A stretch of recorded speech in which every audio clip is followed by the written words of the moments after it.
The Language of Beasts, from the Crimson Fairy book.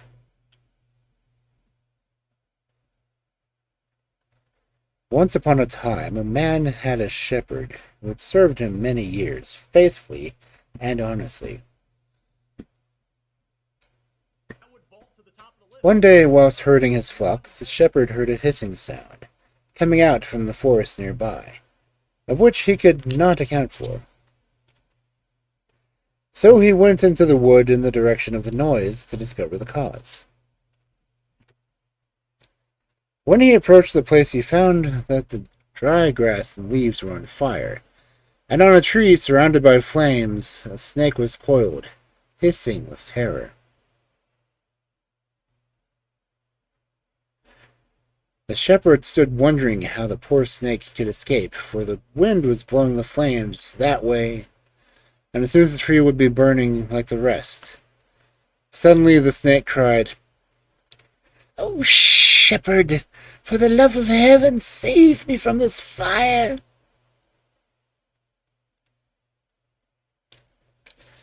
Then the shepherd stretched out his staff over the flames, and the snake wound itself around the staff and up to his hand. And from this hand he crept up his arm, and twined itself around his neck. The shepherd trembled with fright, expecting every instant to be stung to death, and said, "What an unlucky man I am! Did I rescue you only to be destroyed myself?"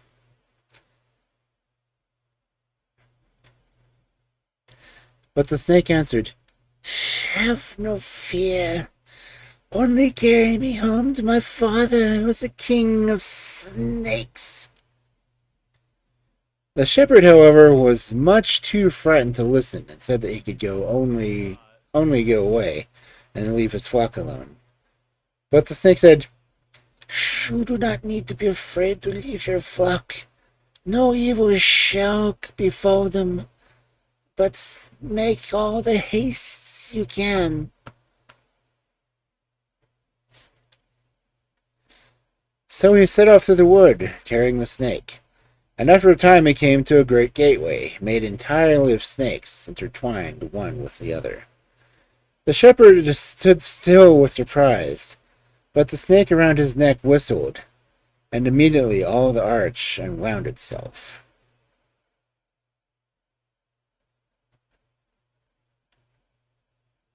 "When we are come to my father's house," said his own snake to him, "he will reward you with anything you ask. Silver, gold, jewels, or whatever on this earth is most precious. But take none of all these things. Ask rather to understand the language of beasts. He will refuse it to you a long time, but in the end he will grant it to you."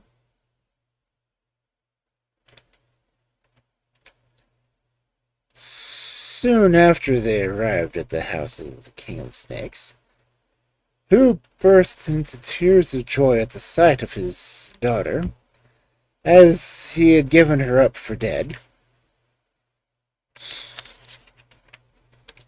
"Where have you been all this time?" he asked, directly as he could speak. And she told him that she had been caught in the forest fire, and had been rescued from the flames by the shepherd. The King of Snakes was turning to the shepherd and said to him, "What reward will you choose for saving my child?" "Make me to know the language of beasts," answered the shepherd. "That is all I desire." The king replied, "Such knowledge would be of no benefit to you, for if I granted it to you and you told anyone of it, you would immediately die. Ask me rather for whatever else you would like to possess, and it shall be yours." But the shepherd answered him, Sir, if you wish to reward me for saving your daughter, grant me, I pray you, to know the language of beasts. I desire nothing else. And he turned as if to depart.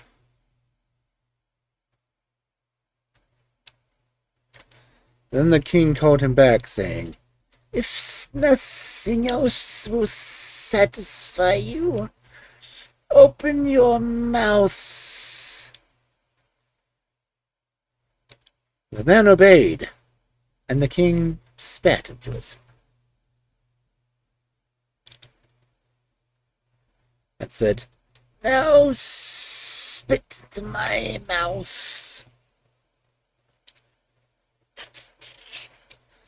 The shepherd did as he was told, and then the king of the snakes spat again into the shepherd's mouth. When they had spat into each other's mouth 3 times, the king said, Now you know the language of beasts.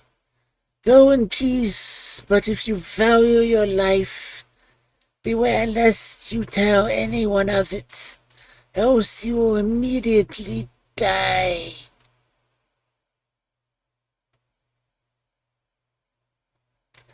So the shepherd set out for home, and on his way through the wood he heard and understood all that was said by the birds, and by every living creature. When he got back to his sheep, he found the flock grazing peacefully, and as he was very tired, he laid himself down them for a little rest. Hardly had he done so when 2 ravens flew down and perched on a tree nearby. And they began to talk to each other in their own language. If only that shepherd knew that there was a vault full of gold and silver beneath where that lamb was lying, what would he not do? When the shepherd heard these words, he went straight to his master and told him. And the master at once took a wagon and broke open the door to the vault, and they carried off the treasure.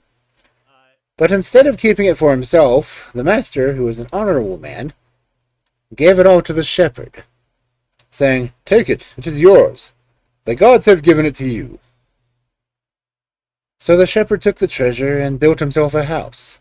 He married a wife, and they lived in great peace and happiness. And he was acknowledged to be the richest man, not only of his native village, but of the whole countryside. He had flocks of sheep and cattle and horses without end, as well as beautiful clothes and jewels. One day, just before Christmas, he said to his wife, Prepare everything for a great feast. Tomorrow we will take things with us to the farm that the shepherds may make merry. The wife obeyed, and all was prepared as he desired. The next day they both went to the farm, and in the evening the master said to the shepherds, Come now, all of you, eat, drink, and make merry. I will watch the flocks myself tonight in your stead. Then he went out to spend the night with the flocks. When midnight struck, the wolves howled, the dogs barked, and the wolves spoke in their own tongue, saying, Shall we come in and work havoc? And you too shall eat flesh. And the dogs answered in their tongue, Come in, and for once we shall have enough to eat. Now, among the dogs was one old dog that had he only had 2 teeth left in his head. And he spoke to the wolf, saying, So long as I have my 2 teeth in my head, I will let no harm be done to my master. All this the master heard and understood. And as soon as morning dawned, he ordered all the dogs to be killed except the old dog. The farm servants wondered at this order and exclaimed, But surely, sir, what would that be a pity? The master answered, Do as I bid you. And he made ready to return home with his wife. And they mounted their horse, and her steed being a mare. As they went along the way, it happened that the husband rode on ahead, while the wife was a little way behind. The husband's horse, seeing this, neighed, and said to the mare, "Come along, make haste. Why are you so slow?"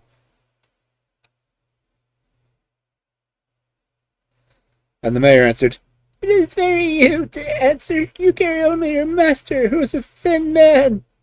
But I carry the mistress, who is so fat that she weighs as much as 3.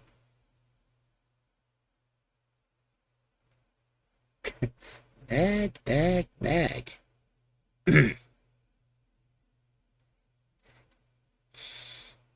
When the husband heard that, he looked back and laughed, which his wife perceiving, she urged on the mare till she caught up with her husband and asked him why he laughed.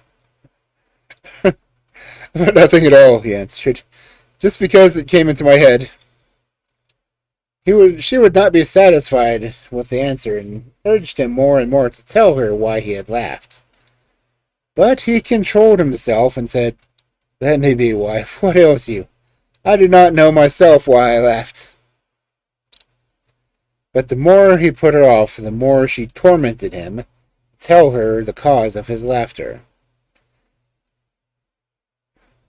At length he said to her, "Know then that if I tell you, I shall immediately and surely die." But even this did not quiet her. She only besought him the more to tell her. Meanwhile they had reached home, and before getting down from his horse, the man called for a coffin to be brought. And when it was there, he placed it in front of the house and said to his wife, "See, I will lay myself down in this coffin, and will tell you why I laughed, for as soon as I have told you, I will surely die." She would kill him. So he lay down in the coffin, and while he took a last look around him, his old dog came out of the farm and sat down beside him, and whined. When the master saw this, he called to his wife, "Bring a piece of bread and give it to the dog."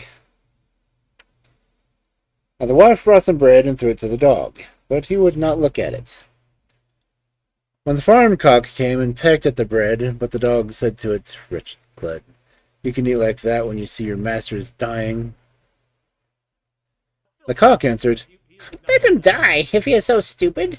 I have 100 wives, which is why I call together when I find the grain of corn, and as soon as they are here I swallow it myself. Should one of them dare to be angry, I would give her a lesson with my beak.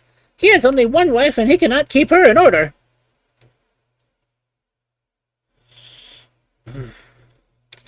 As soon as the man understood this, he got up out of the coffin, seized his stick, and called to his wife in the living room, and saying, "Come, and I will tell you what you so much want to know." And then he began to beat her with the stick, saying with each blow,